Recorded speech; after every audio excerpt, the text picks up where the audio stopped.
Welcome to Under Investigation, Stories Beyond the Badge. Join a seasoned detective as he steps away from the crime scene and into the lives of fascinating individuals. Through candid interviews and thought-provoking conversations, we explore the stories that shape us, covering personal struggles, triumphs, and the powerful intersections of faith, family, and life. Each episode brings unique perspectives and inspiring insights from people living diverse, authentic lives. Now, let's dive into today's story. Well, hello, everybody. Welcome to another episode of Under Investigation. I am your host, Mike Akins, and today we are doing, we kind of got a couple of things going on. I actually have my very first repeat guest, and I'm going to give you a little secret on what it's going to be like. Whoa. Sirens. So what are we going to be talking about? Well, today we're going to start our special series on first responders. So we're calling this the first responder series, and this first episode is going to be on, of course, Under Investigation. We're going to do it on the Crimefighter. So I want to welcome back Eric. Hello. Hi, Eric. Again. Hi again. I would like to say that we had to go through a bunch of hoops about talking Eric through all the rules about podcasting, but for those who have been here from the beginning, Eric was one of our very first podcasts, if not the I think so. First podcast, weren't you? Yeah. Eric is the same guy who likes to drive all over the world with his family and doesn't know where he's going. He's just going. We just go. And so if you want to check out that very first podcast with Eric and how he talks about overlanding and all that fun stuff, go ahead and give that a listen. But today, Eric is wearing a different hat. Eric, you want to tell us what hat you're going to wear today? I am here wearing a hat for patrol officers. Oh my gosh. Yeah. That could go in a lot of different directions. It could. So anybody who's been listening to this podcast for any amount of time knows that I'm a police officer, and specifically I'm an investigator for a metro agency somewhere in Minnesota.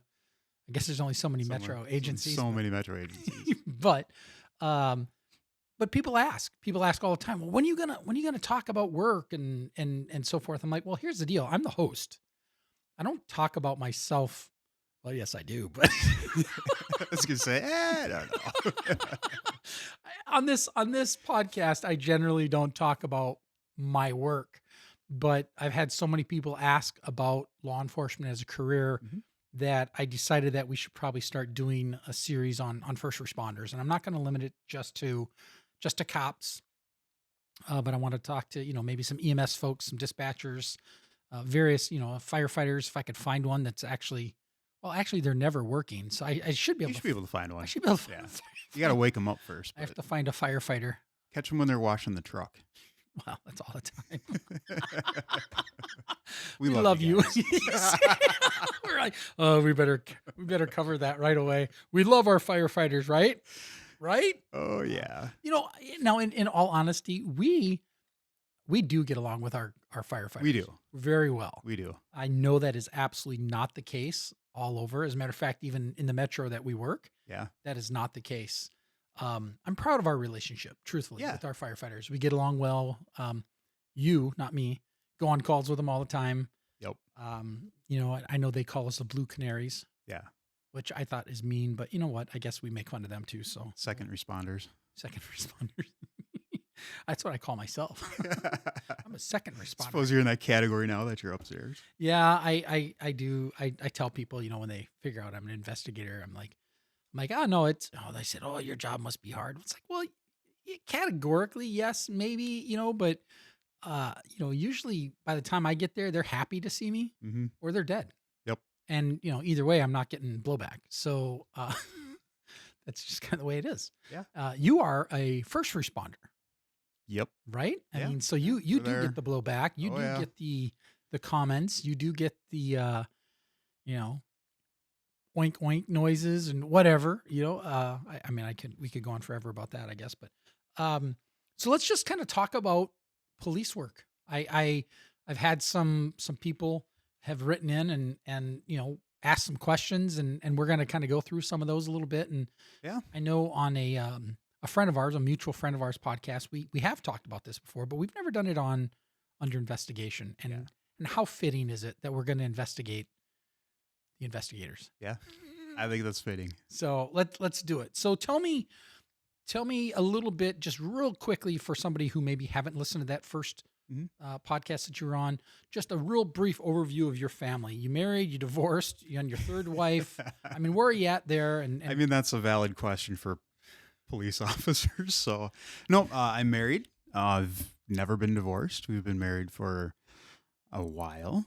I've got a daughter who has graduated from high school and living her best life with her bestie in their apartment and going to college. And yeah, so that's very quick, down and dirty. Married with a empty nest now. Love and marriage, right? Absolutely. She, she puts up with a lot from me. So, yeah. So tell me a little bit about your background, kind of pre law enforcement. I mean, what kind of things were you doing as a kid? I'm obviously I'm going to get to why did you become a cop, but what kind of things interested you when you were a kid? Did you play cops and robbers when you were a kid? No. I bet you flew planes. Aviation. Yep, that's it right there. I was flying airplanes before I was driving cars. So, for real? Yeah. Yep. I started flying when I was 12, and took my driver's test when I was 16. And once I cleared that, I went over to do my first solo. So I drove myself from getting my driver's license to flying a plane solo. But yeah. Same day? Yep. So my that's weird. Yeah, it is. Like, that's not really what normal 16-year-olds That's just okay. Geeky, I guess, a little bit of an aviation geek, but no. Yeah, so my background was really aviation before I got into law enforcement. My goal was to fly for like state patrol or DNR. Still happen. No, probably not. As that plane flew away? That plane has flown. Okay. But yeah, so that was my ultimate goal. But aviation was kind of where I started. And then I can probably just segue right into law enforcement and how I ended up doing that.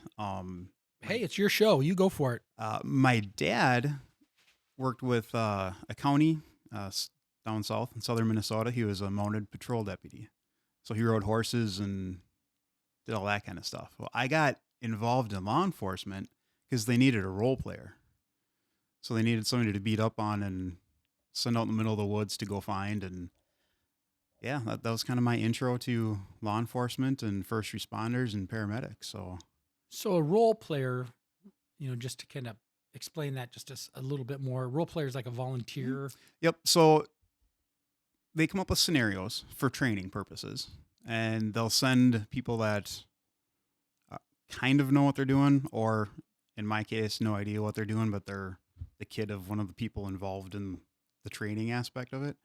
They'll come up with a scenario such as, I think one of the first ones that I did was a family was camping in the woods, tornado came through, and now they got to go find everybody that's missing. And then so they send me out in the woods and tell me, you have a broken leg, don't move. And then they got to wait for the first responders and guys to come out and find me, and then that's their training, is how to deal with me when they get there. You're like a crisis actor. Yeah, crisis actor. Yeah. So all the trainings when I was started with the police department and training for you guys when I first started. Yeah, I've been doing that for a long time. So that's why you were so good. Or so serious. So serious about it. Speaking of being serious, I forgot to.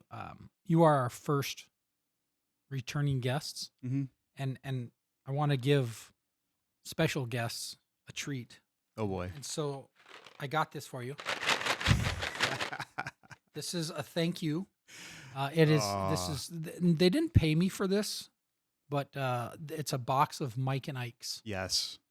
I could have scratched out Ike and put Eric. Maybe I should have. That would have been but cool. This is a thank you gift. Thank you. So I hope you enjoy your Mike and Ike's. Thanks. At least enjoy the Ike part. Maybe not the Mike part, but So back to business. Back to business. Sorry about that. I should have done that at the very beginning Oh, when I first introduced you, or you introduced yourself. But so okay, keep going forward. You were a crisis actor, basically role player. Quick crisis role player. So that was kind of my introduction to the world of law enforcement, first responders, and it was cool because I got to watch how they worked and watch how the teams worked together. So the scenarios that they did that I was a part of, it wasn't just police or just fire. It was everybody. So they had mounted patrol deputies on horses. They had civil service guys on four-wheelers. They brought in the ambulance service. We actually did one where we had Lifelink come in with the helicopter so the horses could get used to being around a helicopter. The civil service guys could get used to how the helicopters operate and setting up an LZ. So watching that process, watching that teamwork, and just the interesting things that they got to do, I'm like, I like that. What's the civil service? So it would be like our version of reserve officers, Okay. or actually be more like the CERT team. Okay. Yeah. So the CERT team. for those who don't know what CERT is, Right. I know. Sorry about that.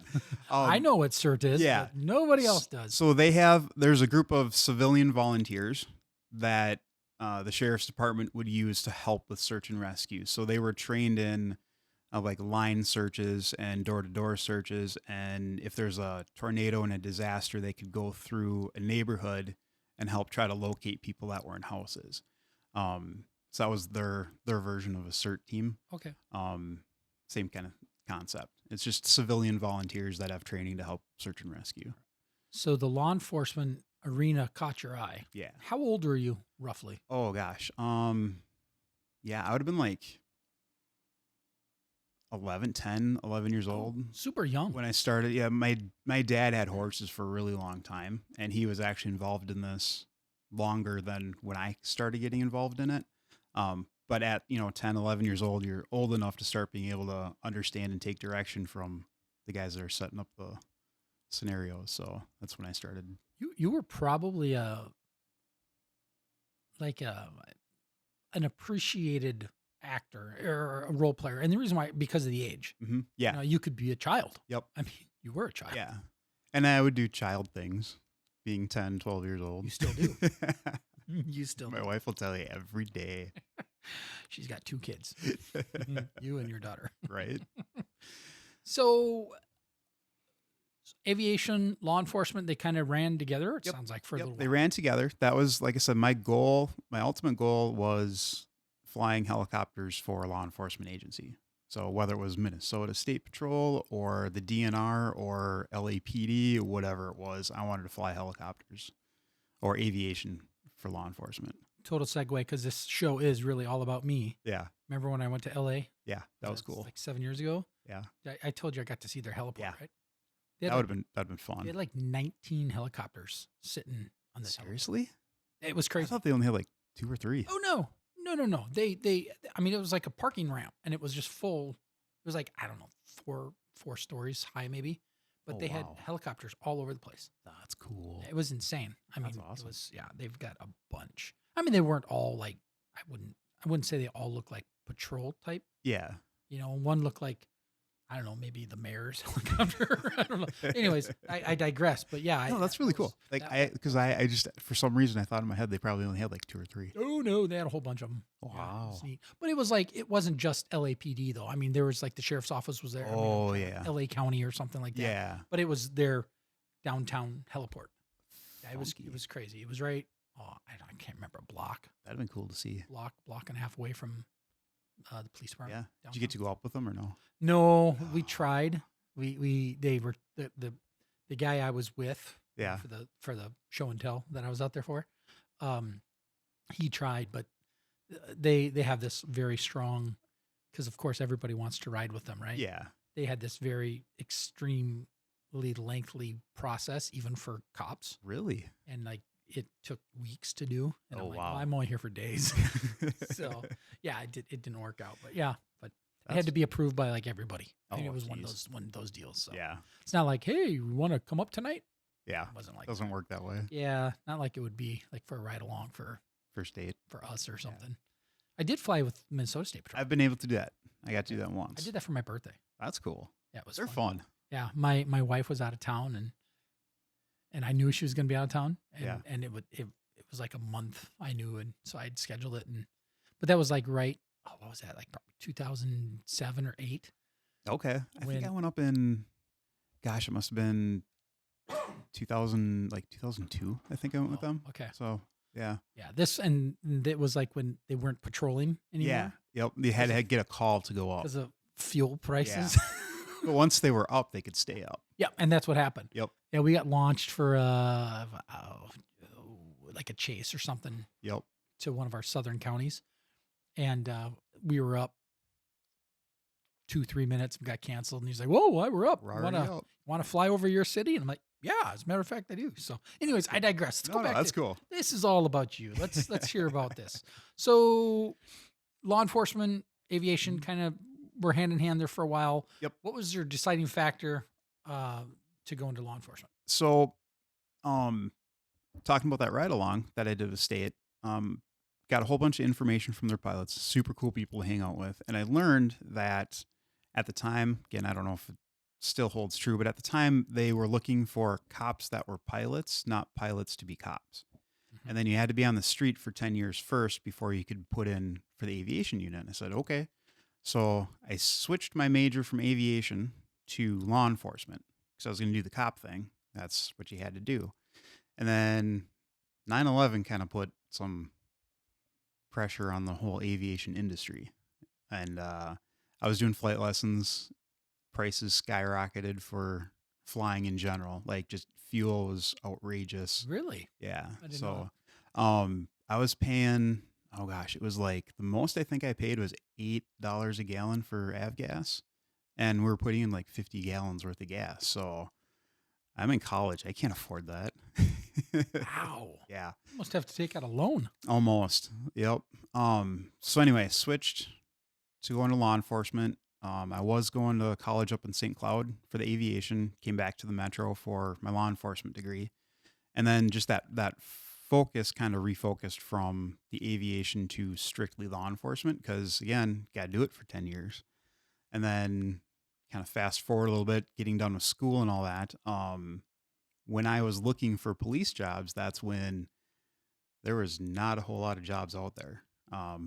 You'd go test with 200-300 people to be on an eligibility list. Like agencies weren't even looking to hire people because they were full.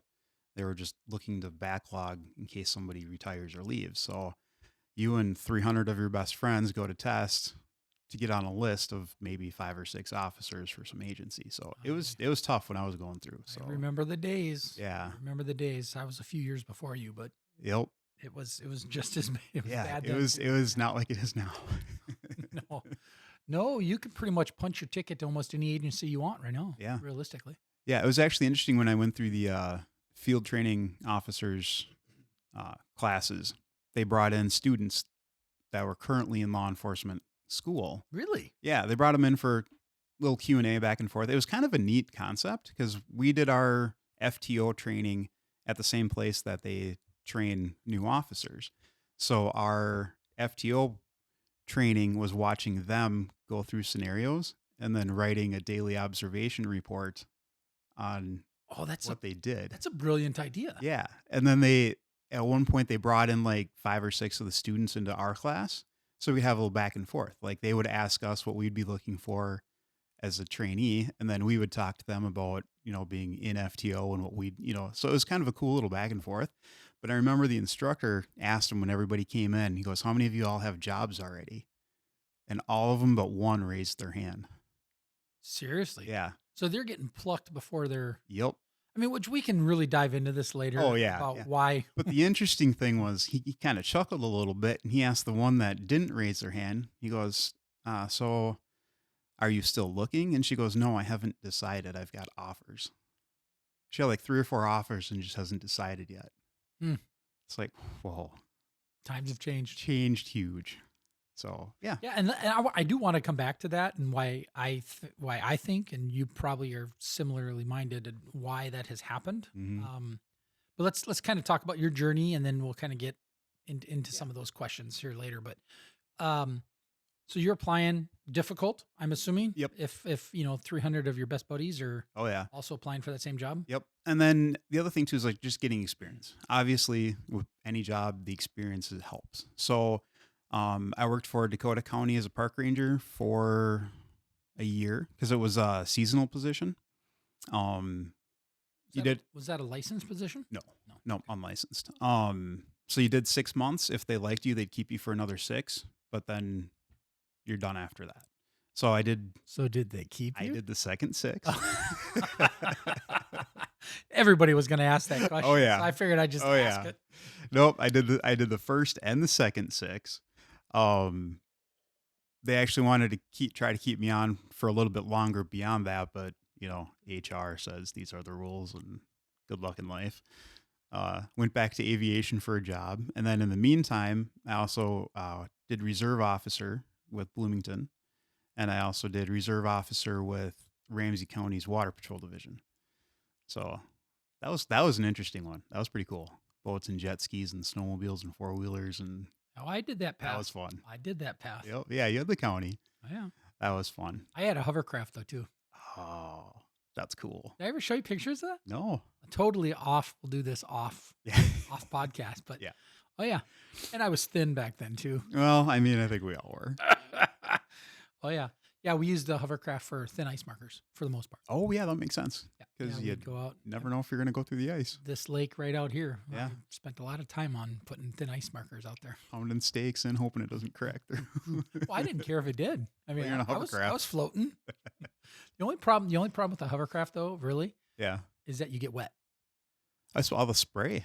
Because it kind of circles around, it kind of comes up and then circles back and then it's cold. And then I suppose Obviously. it's probably a lot like a jet ski where if you panic and hit the brakes, you can't turn. Correct. So you got to hit the gas to Yeah. turn, You throttle to turn. which Yeah. would totally, it's like the opposite of what. You have to feather. You do a lot of feathering. Yeah. That's why like they're slow to stop. Like, well, when you do stop, you kind of slowly glide in and then Yeah. set it down. Or you beach it like you see in the Marines. It doesn't quite work as well as you think. There's a few times that I tried doing that and the bottom hits and just jerk forward. You're like, whoops. ooh, I don't think I'm going to look at the bottom of that one. Oh, boy. Those are just fiberglass. Yeah. Underneath. So yeah, That's it's awesome. not good. But yeah, no, I had that similar. Yeah. I loved jet skis. That was so much fun. Boat and water and all that kind of stuff. We called ours recreational enforcement. Yeah. Because it covered everything. Yep. That was what Ramsey did too. Okay. Yeah. So- And because I was a reserve, I wasn't a licensed officer, so I couldn't write tickets and arrest people and stuff. But what they would do is the licensed guys would go out on the boat. They would send us out on jet skis, and they'd just float in the middle of the lake, and then they'd go tell us to go find somebody. So we'd buzz around and find wake jumpers or somebody without their life jacket, and then just bring them back to the deputies. That was my Mike and Ike's, by the way. Yeah. Hey, whatever. I'm not judging. So they'd send us out as like, go find them and bring them back to us. Scouts. Yeah. Like little scouts. Yeah. And in the meantime, we're out on jet skis and having a blast. And So I don't know if I've ever talked about this, but I did a civilian version of boat and water as well before I was a licensed officer. oh yeah, Yeah, up north Yep. from where I'm from. Mhm. I got hired there. It didn't go as smooth for me up there though. But we don't need to talk about that.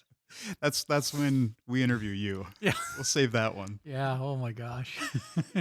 I wasn't the smartest 19-year-old kid. So Oh well. anyway, so through college, I was doing all these different jobs, most of them aviation, and then graduated, all that stuff.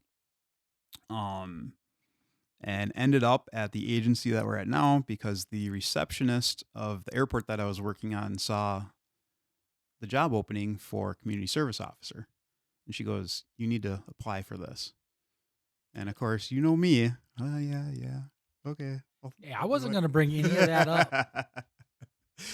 Well, I did. I applied and here I am. So So let's just briefly, for people who are listening, what are the educational tracks that you could take to go into law enforcement in the state of Minnesota? So 4-year degree, 2-year degree, most people now have at least a 4-year degree. Not me. Yeah, I guess I would hazard a bet that kind of the people that came into law enforcement in like our generation Mhm. are probably one of the last few to come in with a 2-year. You're probably right. I Although would hazard Alex that. is still open. Yeah. I know their numbers are down. Oh, are they? Oh yeah, they've been going down the last few years. Yeah. I think everybody's got that Yeah. going on. So So I'm an Alex grad. yeah. So I have a 2-year. So, Okay. So 2-year, 4-year. Yep. Are there any other ways to come in that you're aware of? So I know there's agencies out there that do cadet programs. You get in with the cadet program, and then the agency that you're looking for or looking to get in with will send you off to college, help you out with that. Some agencies will do it that way. What else we got? What if you're a cop in another state? Does Yeah. Minnesota offer any kind of reciprocity or anything like that? Yes. You Yep. know these are loaded questions. Yeah, I know these are totally loaded questions because cops never ask questions they already know the answers to. Yeah, I know the answer to all these. But you're the one talking. Should start asking you these. So, yep, you can do lateral transfers and all that kind of stuff. So, Okay. yeah. So Minnesota does offer reciprocity. Yep. So if you work in another state for, I think it's like 4 years. 5 years. 4 or 5 years, then you can apply. And I think there's a reciprocity exam that they got to take. You know who I keep asking to come back? Who's that? Emily. Yes. I was just texting her the other day. I said, "Hey, your Minnesota family misses you. You need to come back." Emily, if you're listening, you need to come back. Let's see here. Yeah, I literally keep hounding you to come back. Right there it is. I said, I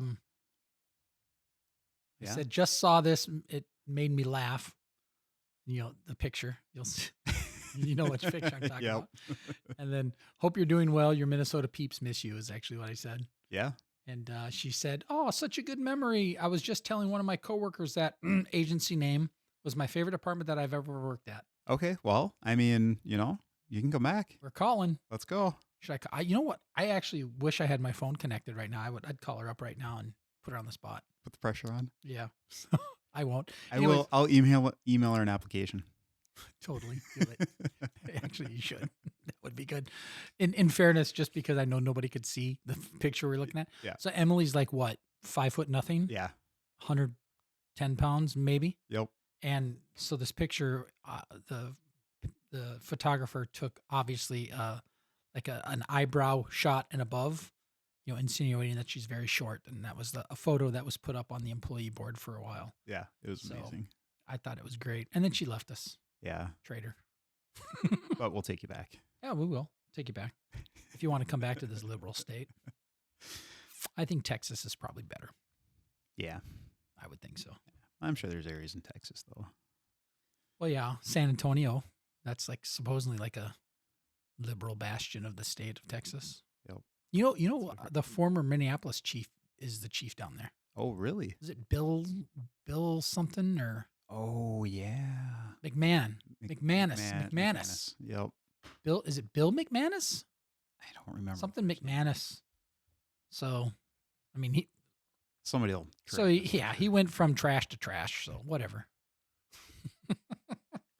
Anyways, so reciprocity, obviously, right? Yep. They can get in.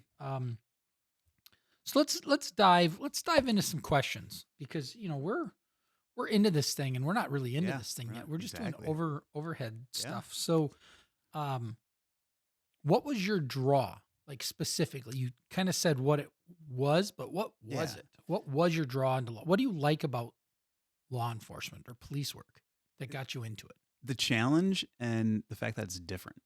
You're not in an office. Well, I mean, some of us aren't in offices. As I'm sipping my coffee, like an office guy, right? But it's the mental gymnastics that you got to do every day, regardless if you're in an office position or not. Because even as you all know, even detectives, you guys are doing stuff. The mental gymnastics of putting cases together and dealing with people. I hate to go back to the old cliche, want to help people. But to be honest, most of us do get into this because there's an element of wanting to either keep society on the right track or some form of helping people. No, I think that's a very fair statement, and I actually agree with you. Mm. I've had that question 100 times. Why'd you get into law enforcement? Well, the smart alecky answer is I drive fast, carry a gun. yeah. Yeah. Well, literally, and people are like, oh, I knew it. I'm like, no, Yeah.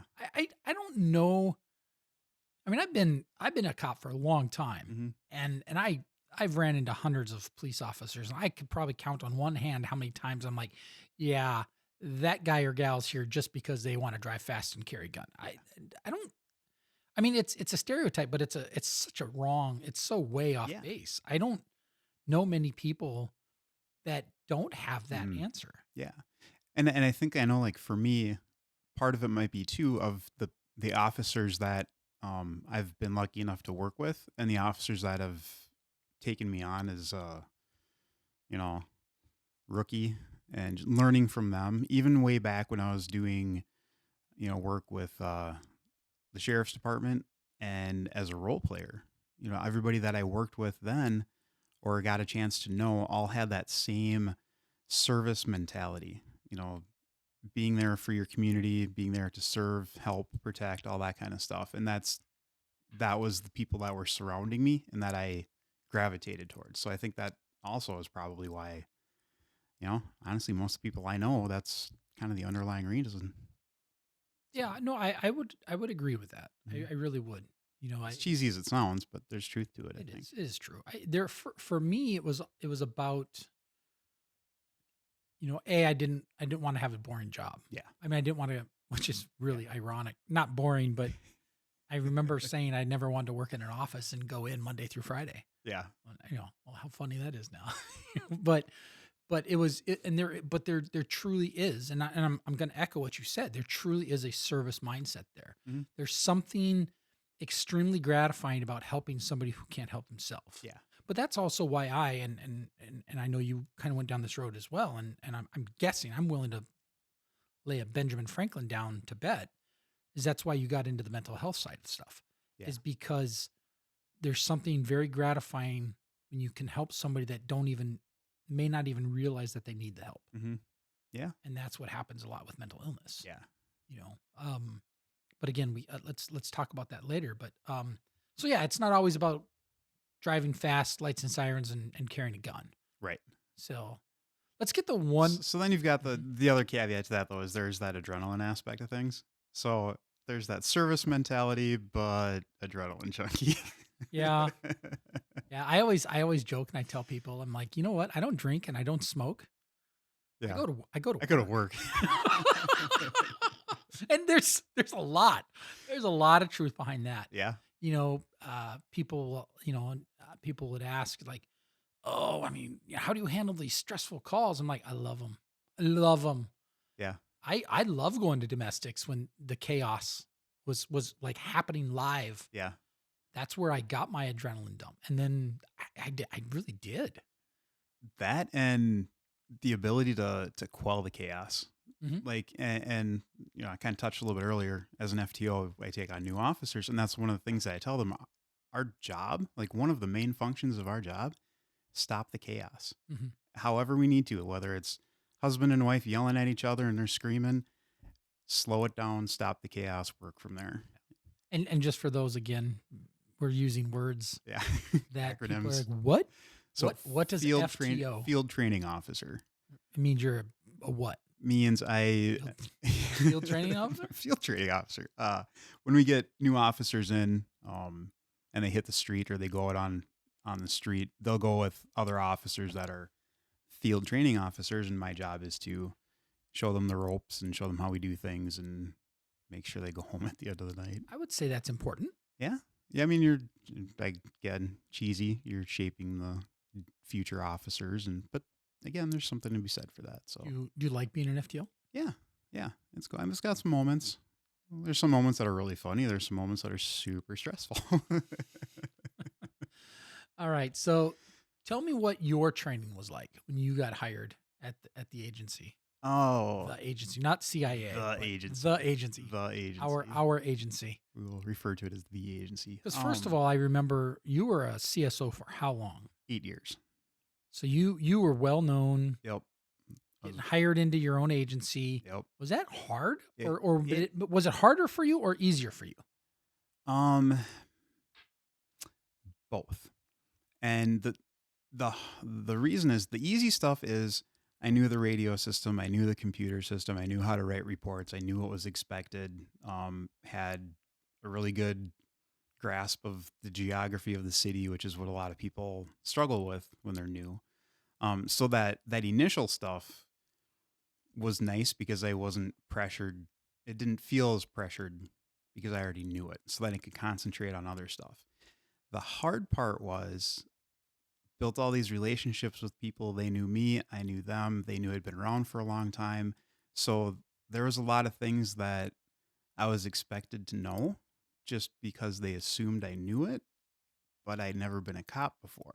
So like I could run through a DWI because I had helped book hundreds of DWIs. I watched the process. That was fine. But I go into a domestic, I never done a domestic before. I've never had to deal with that. But the expectation of you've been around, you've got this knowledge. Hey, you should go in and handle this like a rock star. It's like, well, yeah, no, teach me how to do this because that's what I'm here for. Because I've never done this before. So that was tough. I think there were some expectations that may have been missed on the agency's end of assuming that I knew more than I did. It's interesting. Yeah. And then because we'd go and be like, all right, here you go. I'm like, day 3. Yeah. And I'm like, I've literally never been to any of these calls before. Now, if the dude dog bit the neighbor, yeah, I'm all over that. I got that one. I can go chase that dog down, but I have no idea how to handle this Jerry Springer domestic. we get a lot of those. Oh, that's interesting. And I'm pretty sure, remind me of this, but I think I was already promoted and up in investigations when you started, wasn't I? No. Was I still on the street? You moved up just shortly after I got off of field training, if I remember right. And when did you go up there? That's right. You know what? That does. I don't know. There'd be a long pause. Yeah. Before I figured it out in my head. Yeah, because you were on the street as I was going through FTO. It's probably a good thing I was not your FTO. Well, yeah, that's probably a good thing. We might not have the same relationship. Exactly. I actually do remember you telling me you told them specifically you would not. Yeah, I was going to say I do remember that conversation. Yeah. I said no, I can't be Eric's FTO. I said it'll ruin our friendship. Yeah. But I found out recently, and maybe I talked to you about this, but I was at an event somewhat recent in the last month and a half, and I ran into two officers who are current officers that I trained. And and we're peers now. I mean, there's no, weird relationship there, but we were talking and it came up that I was the hardest FTO they had. Really? And I started laughing. I'm like, you gotta be kidding me. Oh yeah. We were intimidated. I'm like, why? Yeah. Why? Because you made us do this. I made people dictate. Oh, well. I always, at least one time, you need to dictate a report so you can show me that you at least understand the basics. I guess other FTOs aren't doing that or weren't doing that at the time. I have no idea what's going on now, but, and then what was you don't want to know. And then the other one was, I'd make them run a shift without their computer. Oh, yeah. Well, because systems go down. Yeah. And they said that was hard and that was stressful. I'm like, why? I mean, it shouldn't be. But yeah, but they were they were kind of making fun of me. I mean, write down the address, grab the paper map, and find your way. Well, you would think it's that easy, but apparently it's not. Weird. It was just, and I'll tell you who it was later. Okay. I don't want to I'm out curious. him. I don't want to out him on the podcast. But I was kind of dumbfounded that they were really nervous about me being their trainer. Wow. And I'm like, and you know me, I'm Yeah. pretty laid back. I think I'm pretty laid back. I mean, maybe I can be tense at times, but I was just like, really? Oh yeah. I mean, they were serious too. Interesting. Yeah. And one is a fellow investigator. Okay. Think of the junior one that's up there. Yep. Or the second junior one. Okay. The male. Yeah. And then another one. Well, I'm not going to say what unit that person's in, because then people will know. But Exactly. well, I guess I just outed the first one. Some people might be listening to this going, "Oh, I know exactly." Or what I you're know talking exactly about." who that is. Way to But- keep that a secret. Yeah. Yeah. Whoops. Sorry. Gosh, I just can't help myself. Yeah. So yeah, let's keep moving on, I Yeah. guess. Can you remember the very first citation you ever gave out as a police officer? As a police officer, I think it was a speeding ticket. Okay, so nothing real Nothing fancy. crazy. No. So because it's a little there's different shock factors here, because even as a CSO you'd go to death scenes. Yeah. Yep. You know, because an animal was involved or Yep. something like that. But And then with the sheriff's department, we did body yeah. recoveries and all that kind of stuff. So as an officer, do you remember the first time you were assigned boy. like a major event? You know, and what was that you were the primary officer on? That's a really good. I'd honestly have to think about that, just because there's a lot of major events. Jog your memory. Yeah, I'll. So, okay, if you think of all the major events in your head right now, Yep. what's the most significant event you've ever been on? Personally, or just in general? Because It might be different. yeah, Well, both. How's that? ooh, that's a good one. I could think of two personal events that, like, when I think of, like, when everybody's like, "Hey, what's the hardest day you've had?" There's two that come to mind. I would say maybe one of the more significant overall events. And there might be a different one, but that movie theater, shots fired at that movie theater. Oh yeah. Yeah, I think that sticks in my head because I did a lot of interviews and report writing, and found the rounds where they went, and it was almost I got a world of little bit of glimpse into the investigator world with that one. That was kind of cool. A little bit, very small. Call the second responders and Yeah. we'll come take over. But just So- that one was interesting because of, I mean, there's a lot of witnesses, but thankfully nobody got shot or injured or anything like that. But what made that a big event in your head? In In your mind, I should say. the way it came out over the radio, you can tell that things are popping off and it's legit, because you might get, hey, shots fired, and it turns out to be fireworks, and one person calls it in, and no, you don't hear anything of it then. But I remember with that one, we were getting consistent calls. So we were getting multiple people calling. Dispatch was dispatching us with this information, say another person called. We've got people hiding in movie theater 6. I mean, it sounded like a legit mass shooting. Just the way the call was coming in. That, and myself and one of my partners, we were at a no longer operational hotel, and we had just picked up 2 warrants. So I had a person with a warrant in the back of my car. He had a person with a warrant in the back of his car. This call comes out, and we're like, all right, see you guys later. Go get this taken care of. Here's your lucky day. Like, we kicked them out. You guys are on your own. The warrants weren't for anything crazy. But it was just funny because it was a big enough event that we're kicking people out of cars with warrants to go take care of this thing. They probably thought it was their lucky day. Yeah. And you're like, you're such a small fish right now. Yep, you are so insignificant. Bye-bye. Yep, go get a lottery ticket. And they were like, woo, yay. Yeah, I remember I pulled him out of the car, took the cuffs off. He's like, what's going on? I'm like, I got something bigger to go to. Get this taken care of. See you, bye. And as we're kicking him out of our car and taking the cuffs off, there's squad after squad on the reds just passing us on the road. And yeah. So I think that one, probably just the way it came out. But I've been on some pretty, just based on my secondary position, some call outs and things. Right. So let's talk about not that specifically. What kind of assignments? So technically right now you're assigned to the patrol division. Yep. What are some of your secondary assignments? Hostage negotiation. So I do negotiators. I guess it's crisis negotiator, whatever the new terminology is, with our SWAT team. So do that. I'm a CIT officer. There's another acronym. And that's the mental health end of things and helping people through crisis intervention. It's crisis intervention team. That's what it stands for. I'm a UAV or drone operator as well. I do peer support, field training officer, and there's something else in there too. Yeah. Just Yeah. There's other things in there too. just There's the another- all-around good guy position. I mean, did you have that too? Just just that guy. I'm trying to think, That what guy else out do there. you do? I don't know. Yeah, I can't think of anything else. It's peer support, drone. So much you can't even keep it straight. I know. There's one more thing.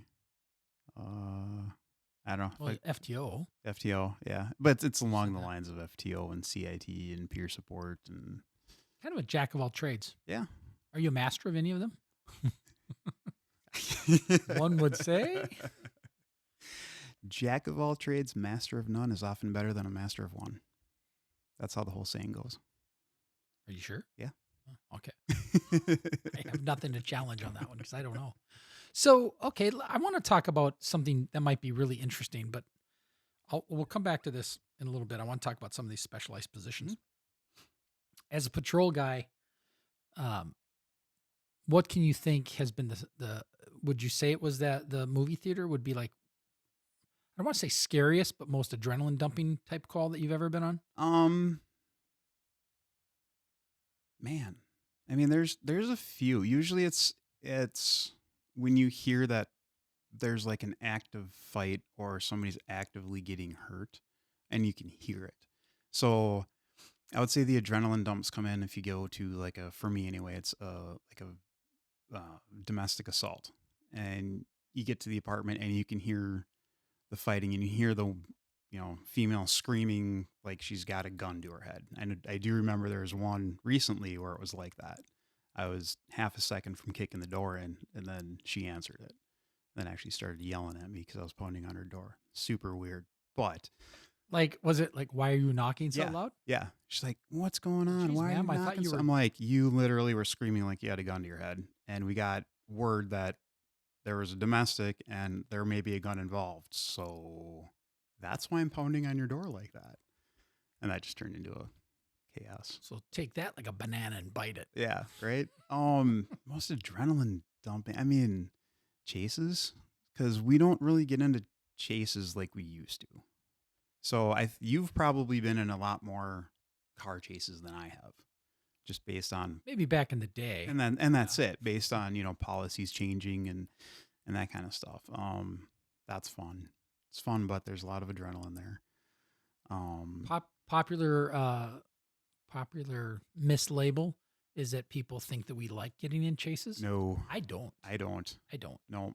I never have. Yeah. Even like my very first one, I remember my very first one ended in a crash. Yep. And I'm like, I'm fired. It wasn't me that crashed. It was the bad guy. But I came around a corner and he was wrapped around like a U on a tree. And I'm like, uh-oh. Okay. I do have a solid answer for that now that I've had some time to think about it. Oh, please do share. The case, and you know of this one, obviously, because you worked there and you know it well, the case of the girl who got shot in her garage. Oh. That was definitely had some adrenaline going on that one. Because me and my partner, we were the first two on scene. And the first thing that I clearly remember seeing is a broken window on the basement floor. Mm. And I aired that as like, we got a broken window. Like the way the call came out, the way the reporting party stuff he was saying to dispatch, none of it made any sense. And so we all know why now. Right. But let's not say that. Yeah.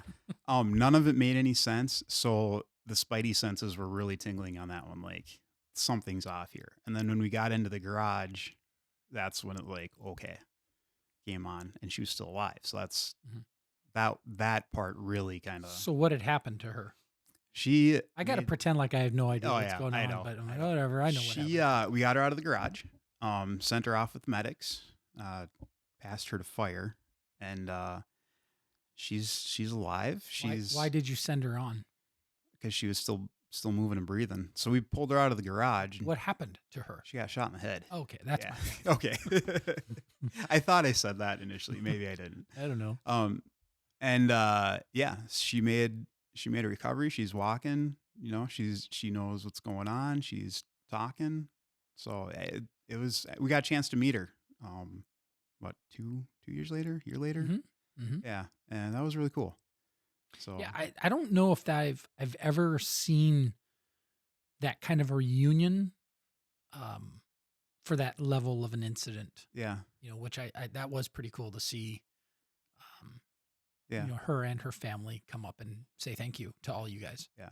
That Was cool. that was one of those. You get those moments in your career that you're like, that's definitely gonna stick with me. Both of those incidents, probably, I wouldn't say the worst, but one of the worst that I've responded to, Mhm. and then the outcome, and one of the best outcomes possible. Yeah. No, that So that certainly is that scenario.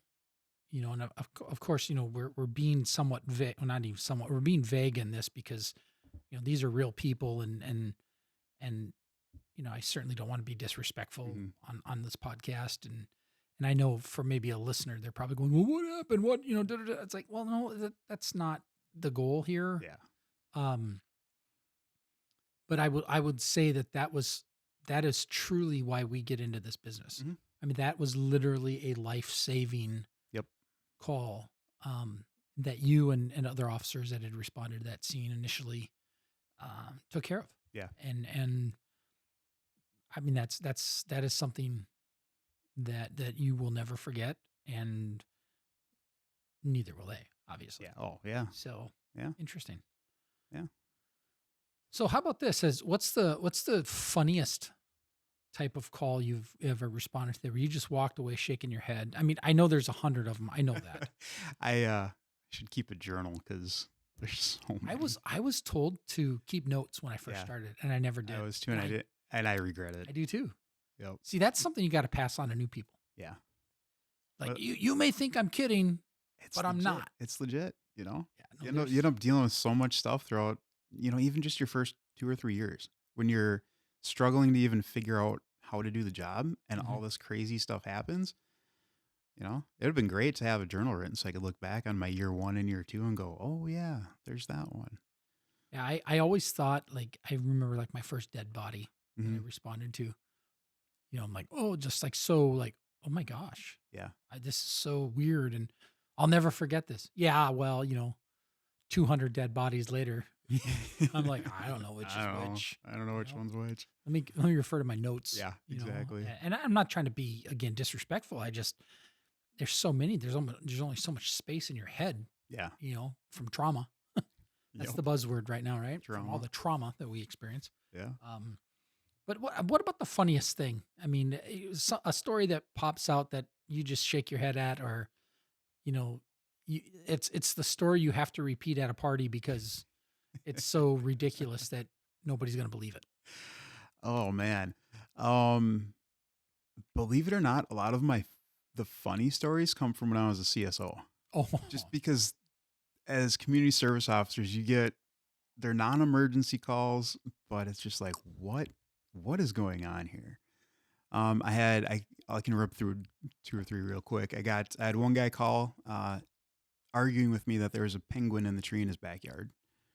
And I thought it was mental health issues. He just didn't know what a penguin looked like or how they even operated. I'm like, dude, there's no penguins in Minnesota. So no, it's white and it's in my tree. It's black and white and it's in my tree. It's still not a penguin because they don't fly. They don't climb trees. They're not even around here. Turns out it was a woodpecker, one of those black and white spotted woodpeckers. Yeah, that was great. he thought it was a penguin. Yeah, he thought it was a penguin. Where was he from? Minnesota. Really? Yep. Wow. And I even hated to repeat that. You can tell. I know. Oh, are you sure he wasn't from Canada? Yeah, we can make it. We can say he's from Canada. For purposes of this story, he was from Canada.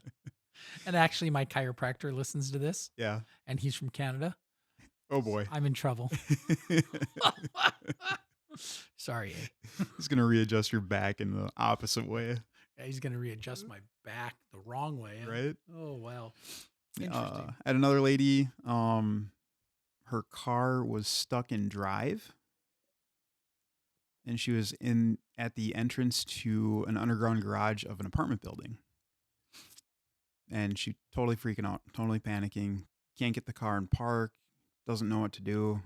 So I called her up and said, as I'm on my way there, I said, hey, could you do me a favor and just shut your car off?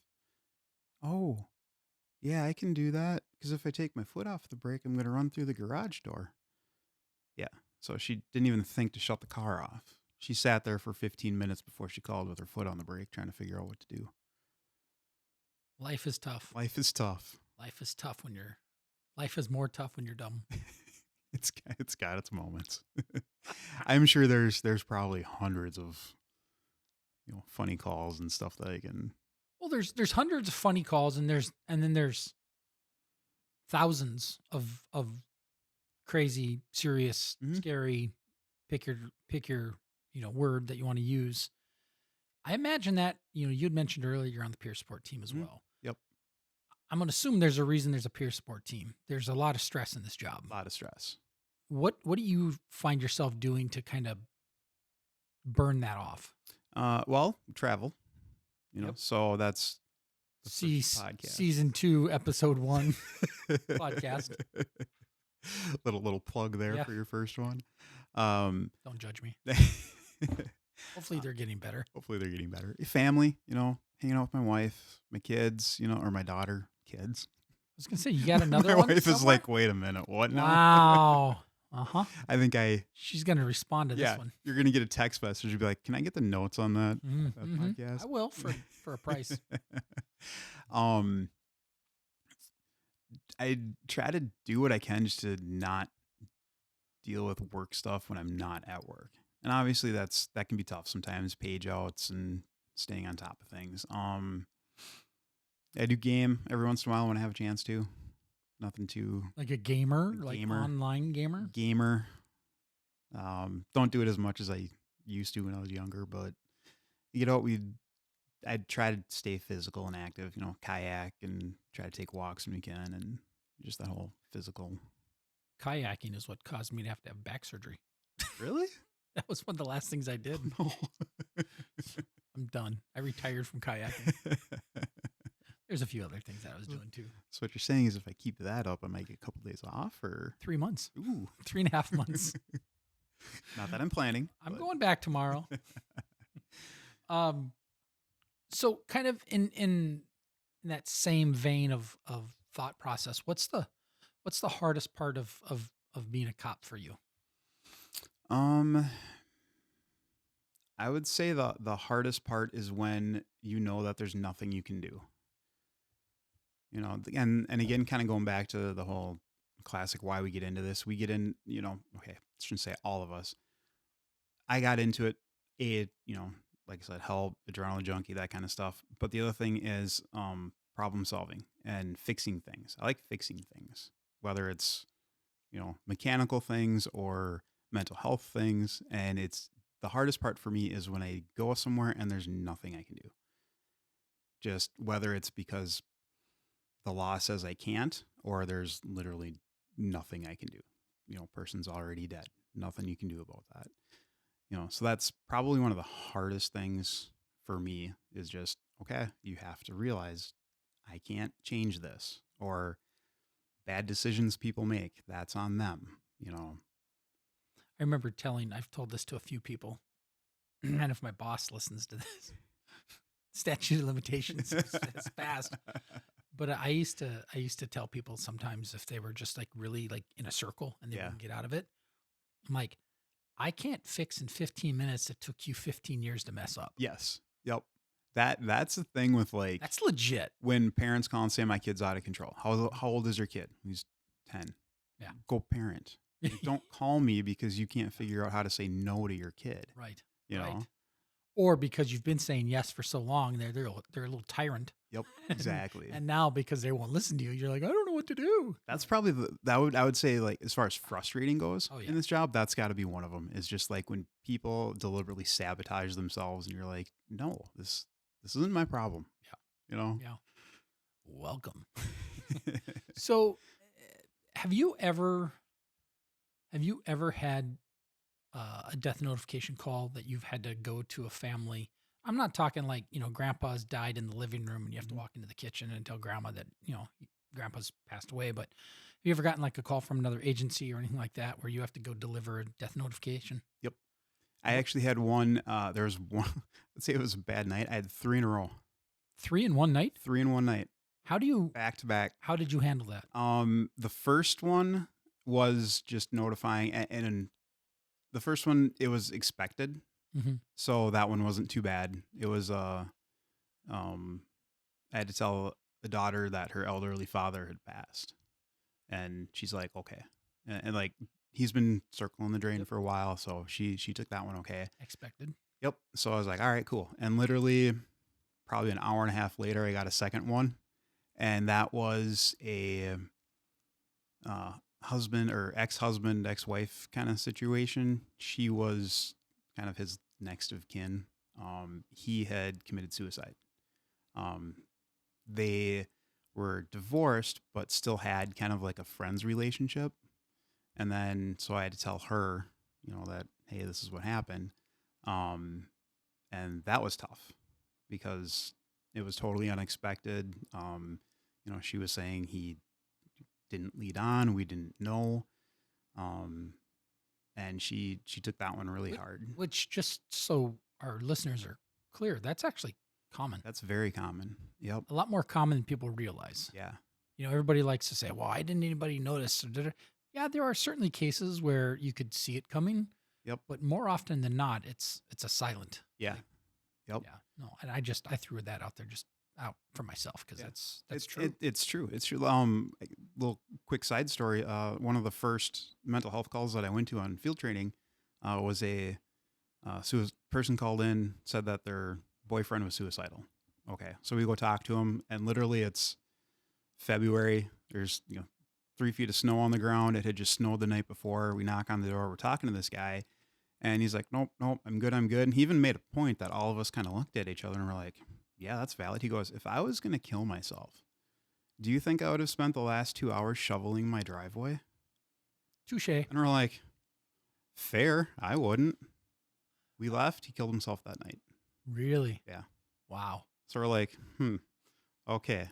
But again, there was no indicators. And he was even making points as to why would I waste my time doing this if I planned on not being here tomorrow, So. And again, a caveat to that is people need to understand that when law enforcement gets to a house of a quote unquote suicidal person, there's only so much we can do. Mm-hmm. And I'm not trying to give you an escape route for that call or anything like that, but people need to realize we need to have a little more than a comment. Yep. And I know that's frustrating for families. Yeah. And obviously, I oversaw the BHU unit, Yep. behavioral health unit, for a while. And I did see, you know my background as well. And I would have that conversation with families and it's frustrating, but understand that our hands are tied to a certain degree. We can make decisions. Yep. But even with recent court law, Yeah. case law, I should say, not court law, case law. I mean, our hands are tied more now than they were 5 years ago. Yep. Yeah. And it's disheartening, and it's disheartening for us as law enforcement because, I mean, you almost have to get them to voluntarily go almost anymore. And that's tough. Yeah. And I don't know if people realize that. I don't think generally they do.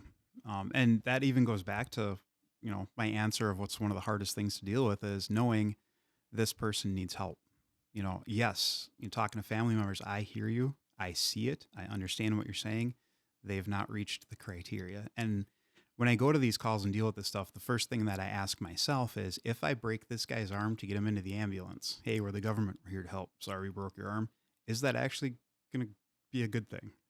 Is that necessary? Can I defend that? I've injured this person to help them out. Yep. If I can't, then Yeah, there's been lawsuits, and this.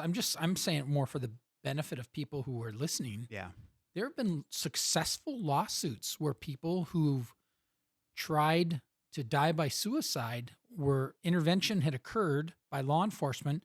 During that intervention, the suicidal person was injured. Yep. And they turned around and sued the police department successfully for injuring them. Yep. And initially they were trying to kill themselves. Yeah, It's like, I mean, so what? I don't think people realize that's the kind of stuff that law enforcement is dealing with now, and that's all case law. Yep. I know with the BHU stuff, in Minnesota, there's a qualified immunity when enforcing mental health holds, Mhm. that if you do, as long as it wasn't negligent, Right. if you injure somebody, you're actually covered. They can't sue you under state law. Yep. We don't care about state law in Minnesota. Well, let me rephrase that. That sounds terrible. We care about state law, but we know that we're immune under state law. We're not worried about that. We're worried about federal law. Yes. And that's the thing that people don't understand. Yeah. We deal with two different laws every day. And they're conflicting. Yeah. Well, guess which one's going to win? Exactly. The federal law. Feds are going to win. So I'm not going to get in trouble under state, but I'm going to get in trouble under federal. Yep. For depriving somebody of their civil liberties. Yeah. And so I don't think many people outside of law enforcement know No, that they that's just the think battle. they can call the cops will haul them away. Yeah, and I've had this conversation with families too. It's like, okay, I get them. My authority stops when they get to the hospital. If I write a mental health hold, it's transport only. Mm-hmm. It's making the ambulance take them to the hospital that I put on the sheet of paper. Once they get to the hospital, that's on them. I'm not. There's nothing left for me. And so these families that want us to do this, oftentimes I have that conversation of, okay, so when they're released in 3 hours and you have to go pick them up, now what? They're like, well, I mean, they're getting released. Yes, they will be. The common piece of confusion there is people have heard the 72-hour hold for years. Yep. And I get that. We'll just put them on a 72-hour hold. I don't have the authority for that. That's not what law enforcement has. They don't have a 72-hour hold. You said it. It's a transportation hold. It's the medical facility that can put a timer on them. Yep. But what happens is more often than not is they get there and they lie through their teeth. Yep. Are you feeling suicidal? Nope. Do you want to harm yourself? Nope. Do you have any, blah, blah, blah. Nope. And then they're kicked out. Yep. Because they're, I and obviously, I'm pretty passionate about mental health stuff because I dealt with it for such a long time at work. But there's pressures there. There's lack of bed space. Yep. Okay. So there's no, the doctor who's making these decisions, they're like, well, if I put them on hold, where do I put them? Yeah. If there's no bed space, they have to stay in the ER. Well, okay, then you start filling up the ER spots. Yep. Somebody once told me, and I don't, there's a lot of things that this person does that I completely disagree with, but this is one thing that I heard her say in this realm. She's like, the mental health system is not broke. It was never built. Yeah, that's true. There is no mental health system per se in the United States. It's a medical system that tries to deal with mental health. There's not enough mental health space, as far as beds. Yep. There's not enough facilities. There's just not, and heaven forbid you start talking about juveniles with mental illness. Oh gosh. I mean, there are kids that I know from my experience within BHU. There are kids that are getting shipped to North Dakota, Iowa. Yep. Okay, now how does that help when they live in North Dakota and come to Plymouth? Yeah. So. But yeah, it's how do you right? Because it's about keeping the family together, right? I mean, as far as support system. So if Junior does, if he's fortunate enough to get a bed and he goes to Fargo, and then you get the family that lives in Rochester. Yeah. I'm just using Rochester as a better example, but they have to drive 5 hours just to go visit their kid. Yeah. Well, they're probably not going to do that. So now you're just compounding mental health on mental health because now mom and dad kicked me out and they don't love me and I'm alone. And Exactly. It's a, and like I said, because I even saw your brow furrowed there a little bit when I said the system's not broken. Yep. I was like, you're kind of like, okay, I'm waiting for this explanation. What's he going to say? But that second line 100% stuck to me. I'm like, you're absolutely correct. Yep. And the moment you said that second line, I immediately in my head went, yes. It was never built. It was never built. And we're suffering from it today. And now with more anxieties and other diagnosed, on the MDM, MDM5. Sorry, I think there's a plus now added on it. think so. I think, if I'm not mistaken. But it's just it's a. I mean, I could do an entire episode on, Oh, yeah. on Mental health in general is just, just from my professional experience and so forth. But yeah, it's interesting. So here's another question that one of our listeners sent in before, and I've been kind of holding on to it. And I'm going to preface this with this is a stereotype answer or question, but how do you feel when you make an arrest? I mean, is it like Tarzan? I mean, ha, I got you, or what? I mean, I know you've arrested people. You've been a cop a long time now. Yeah. Be a cop for 12 hours in your right. It's mixed, and for me, and here's why I say that. One of it is, what am I arresting them for?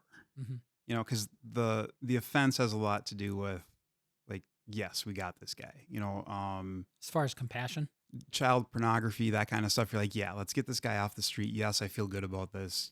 Yes, we did our job. But then there's a part of me where every once in a while you make an arrest, and you kind of do have. I mean, I hope my partners also have compassion for people that they arrest. They're still people, and sometimes people make really, really bad choices. They break the law and they go to jail. I know when I first started, my first couple arrests, it was almost that, yeah, we got him. All right, high five. But then after you've been in it for a little bit and you've seen the struggle that people go through in life, and you appreciate where you're at versus where they're at, because quite frankly, there's, one different decision that I would have made could have put me there. Or going back to mental health, a lot of people you arrest that have mental health, they commit crimes either because they don't know any better or they don't have any other options that they see. I remember one of the classes that I went to, the instructor made a comment of, we're all just one traumatic brain injury away from being the next person arrested for doing something stupid.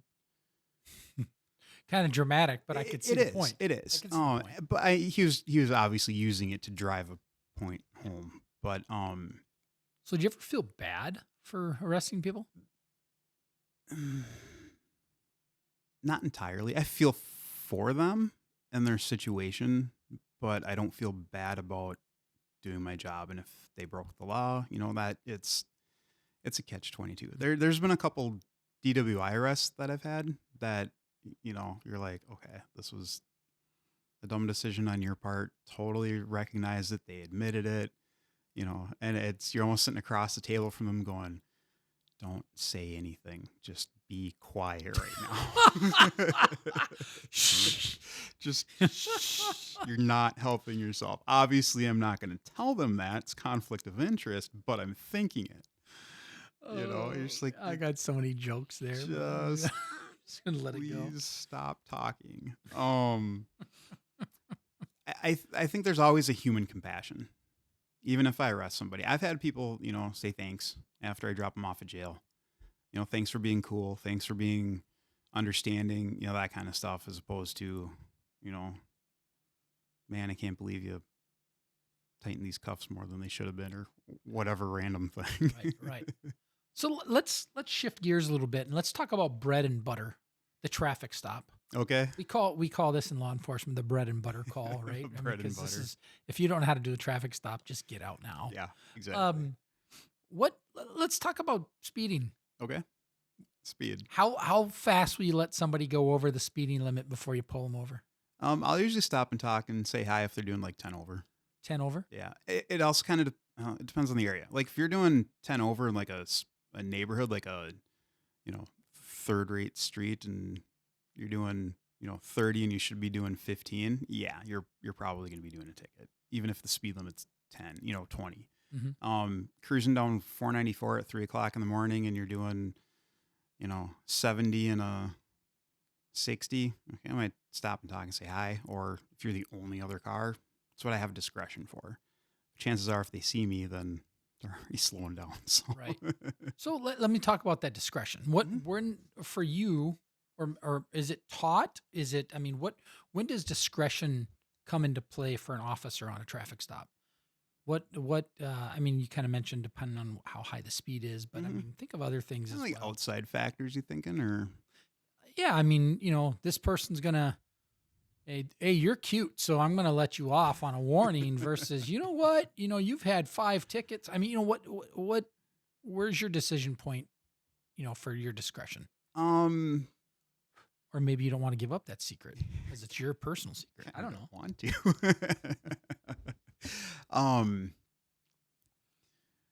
Attitude's huge. Like, yep, you got me. Sorry. I don't have any priors, that kind of stuff. I'll probably more than likely give you.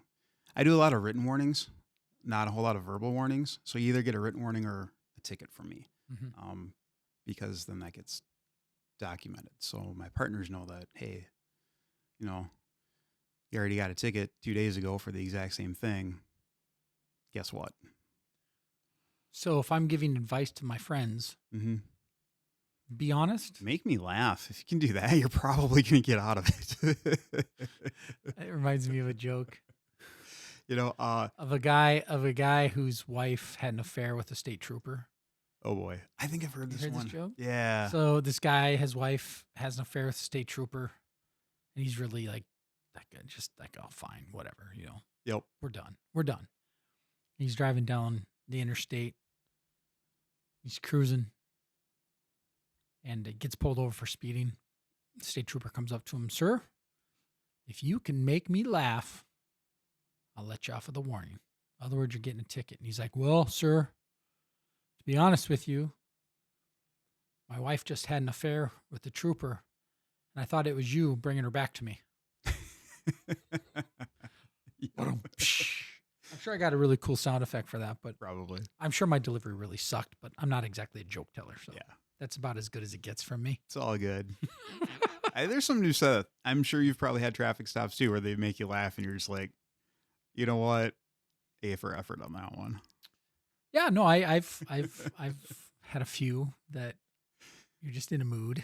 Yep. My very last shift with my previous agency before I came to the agency I'm working at now with you, I did the Super Troopers bit. Oh, the meow. Every car I stopped, I did meow.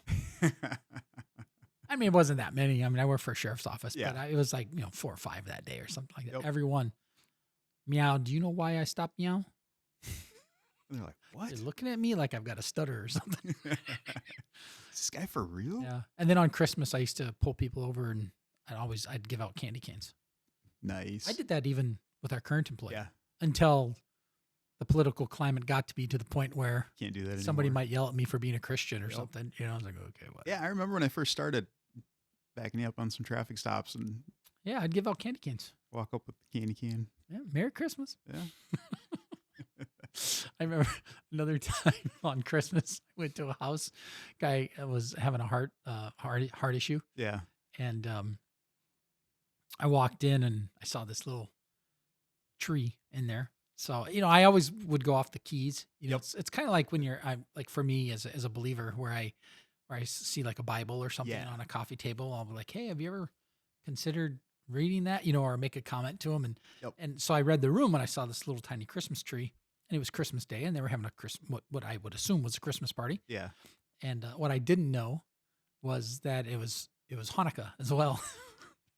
And they've got like a cousin or something that's a Christian, but they're all Jewish. And I, for the one cousin that shows up. Yeah. So I dealt with the medical, got the guy out in an ambulance. He left. And I said, hey, you guys have a Merry Christmas, y'all. And, And the guy looks at me, just deadpans me. He's like, I'm offended. And I'm like, I'm sorry, sir. Why? Yeah. He's like, and he points and he's got the menorah. It's got a 6-foot menorah next to a 3-inch Christmas tree. Exactly. I'm just like, and I'm like, uh-oh. I said, I'm really sorry. I saw the tree, and I'm backpedaling, trying to like, please don't complain on me.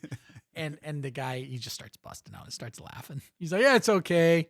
we're kind of cousins, He's just Yeah. like Christians and Jews. It's funny. It's like, okay, thanks, man. Sorry, bye. Sorry, I'm out. Yeah. Like, woo. Pretend this never happened. Yeah, that one backfired on me. Yeah. But anyways, another question on traffic stop. Is there a preferred,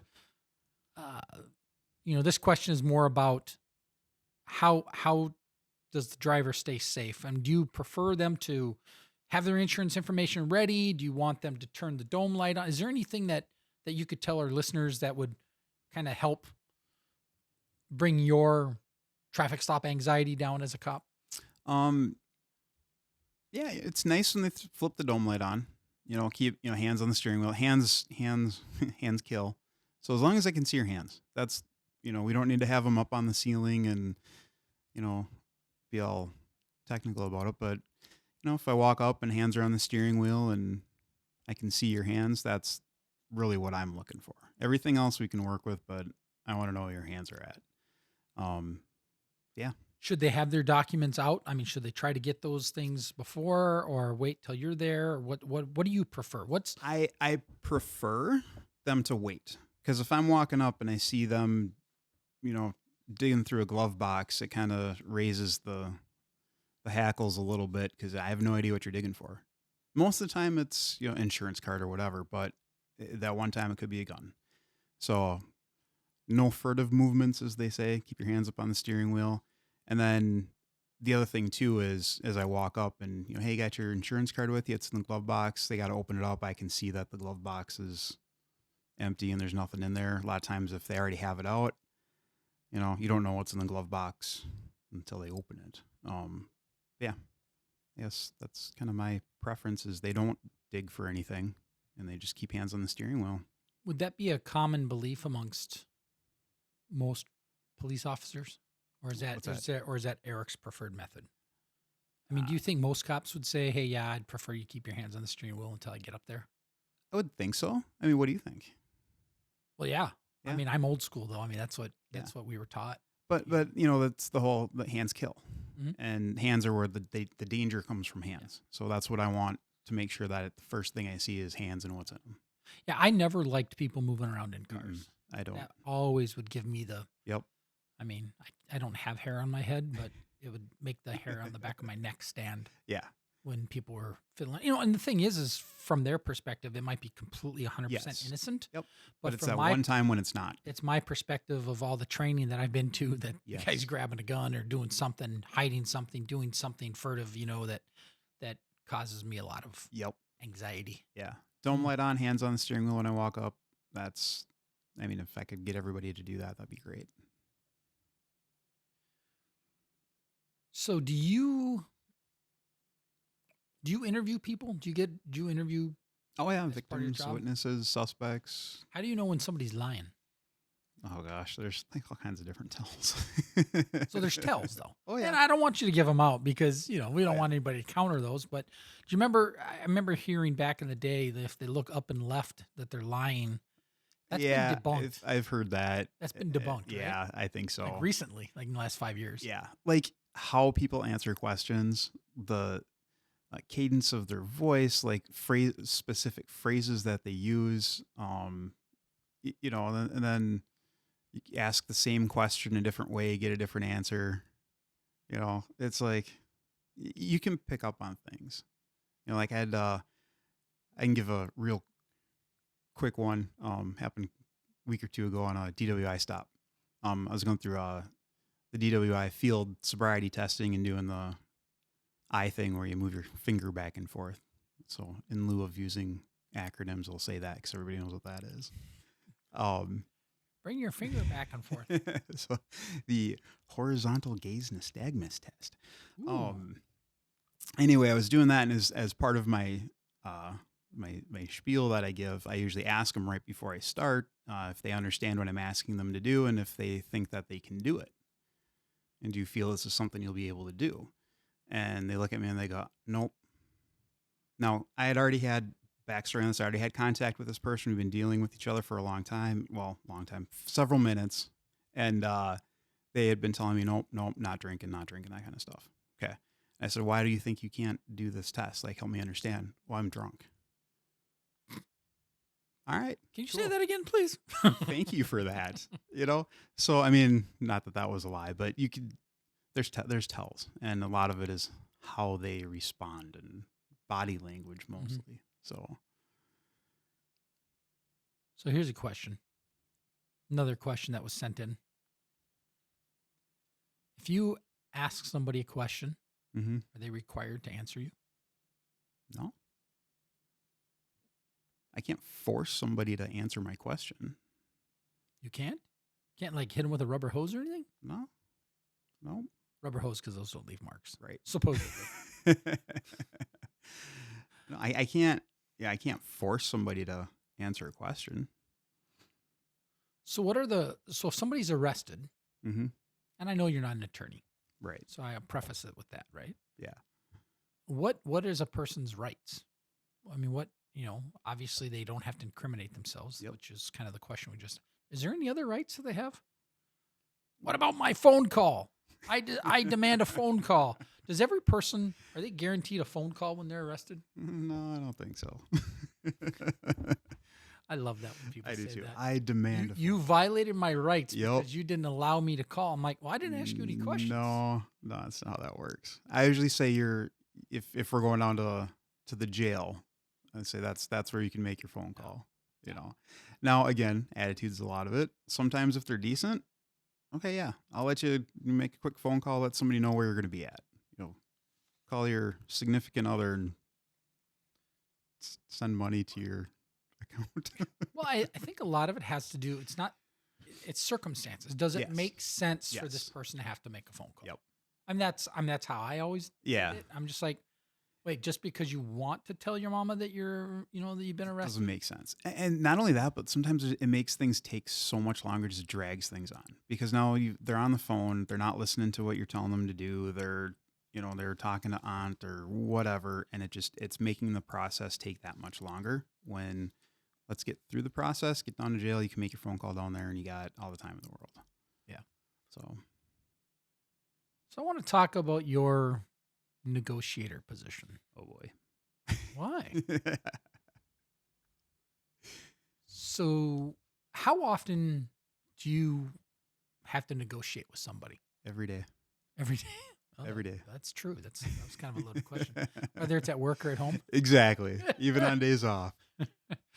Does your wife or your child ever say, "Stop using your voodoo magic on me"? She has. Has she? Yeah.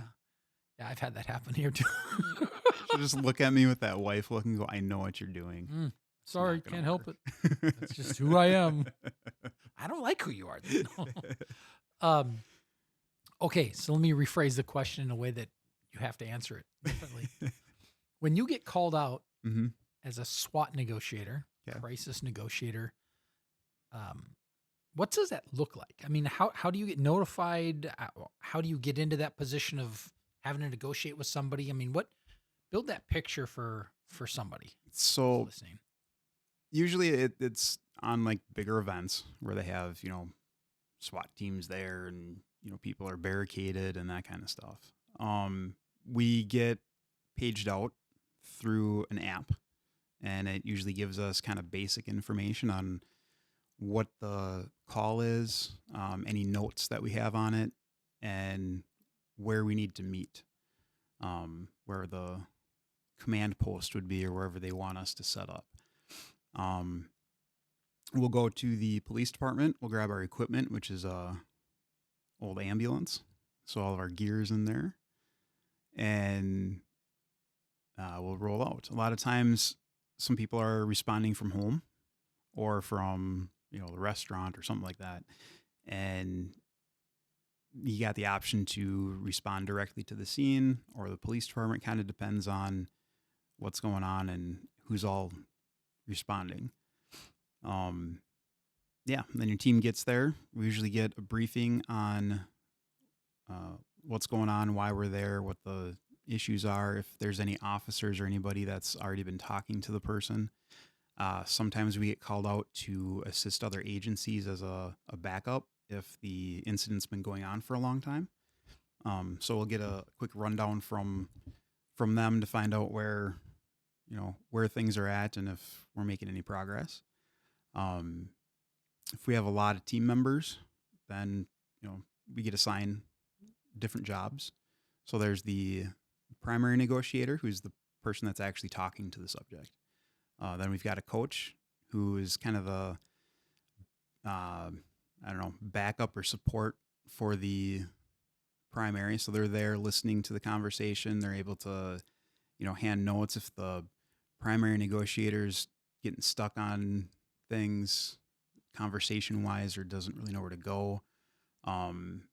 They'll help out with, hey, try talking about this, or helping keep the primary negotiator focused and calm, or even just reading them as a partner if they're getting stressed, or, that's what the, coach would do. They're also kind of the gateway to the rest of the world. So if the primary needs information, it should go through the coach, and the coach should be sending out information. You're painting a much different picture to me than what I've seen in movies. Yes. It's not like it's not just one dude showing up. And, nope. I got this. It is 100% a team effort. I've done like on duty negotiations. If there's negotiators working on shift and an agency has something where it hasn't quite reached the call out level, but they do want a negotiator. I've gone and done that. I can remember one time where my coach was that agency's CSO. So yeah.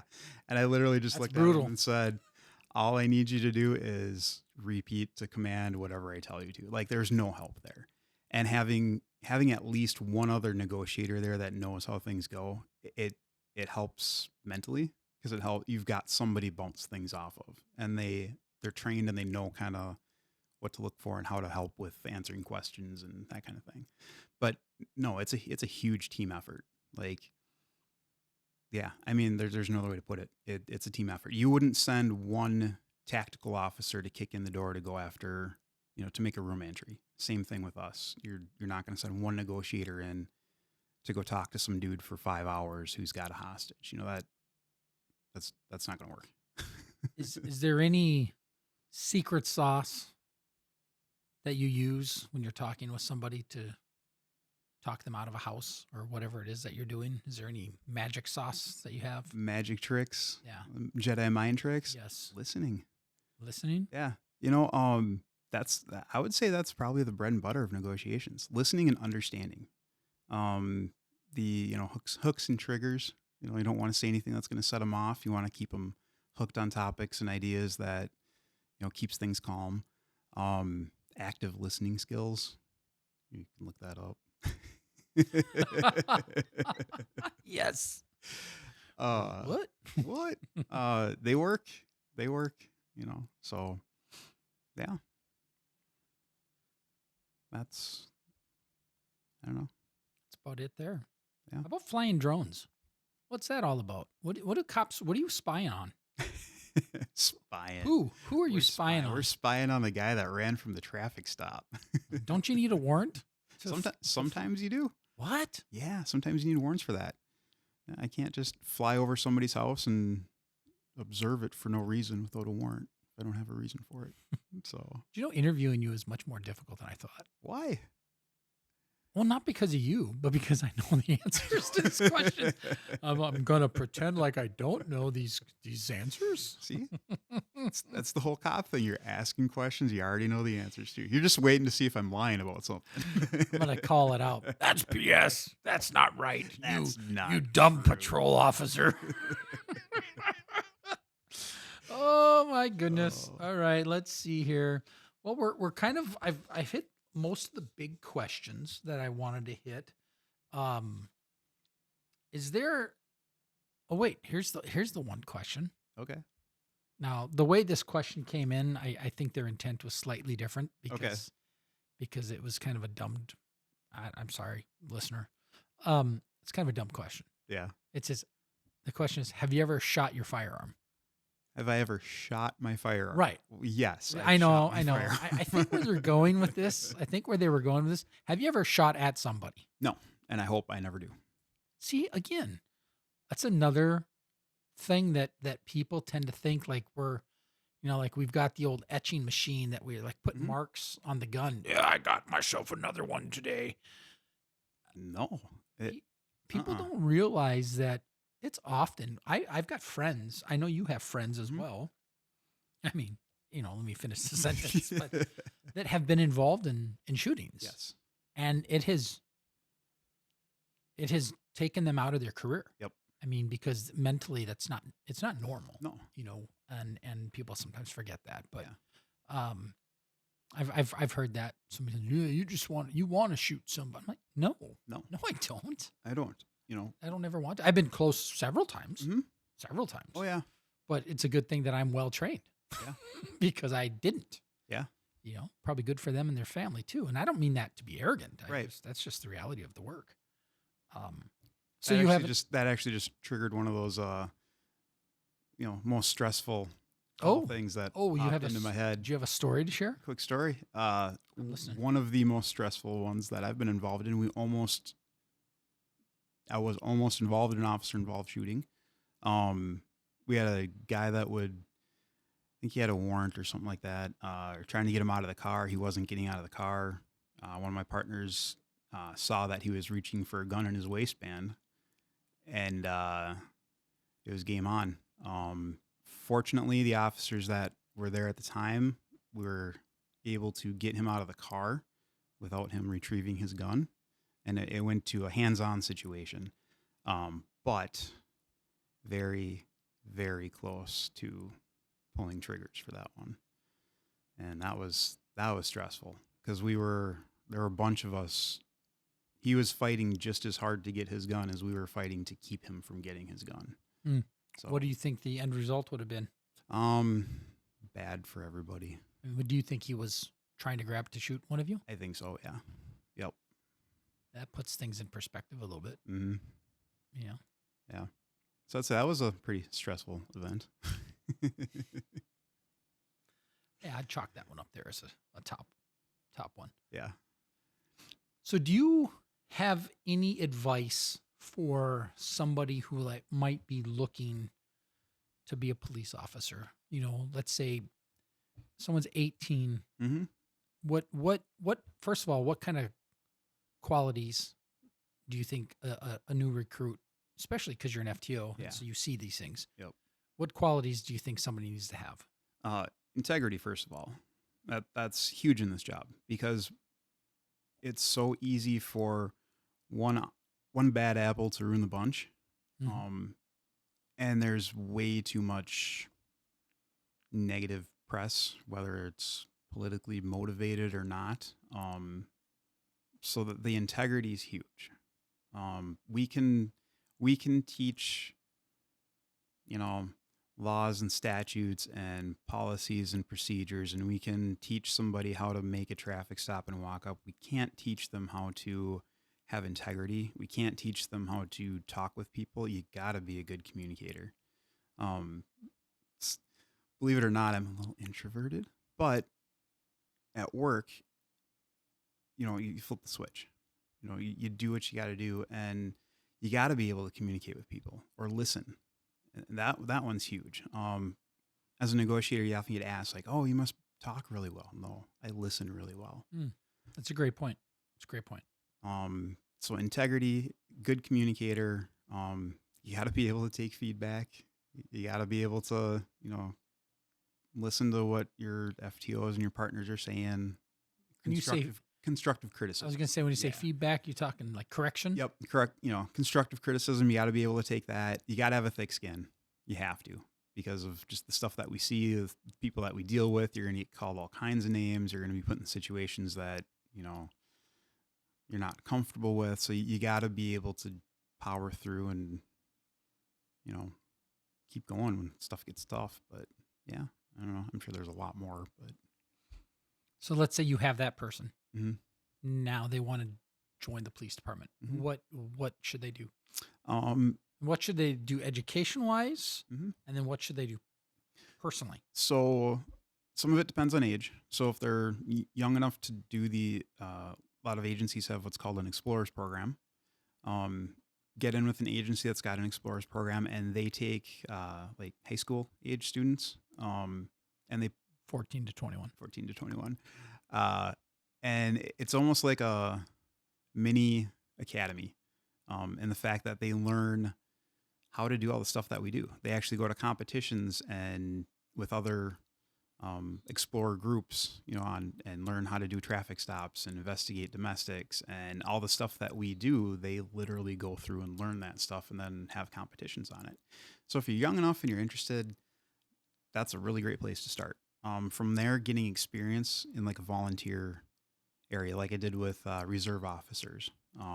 Most agencies have some form of a reserve program. That's really great to get into. You learn a lot. You learn the officers.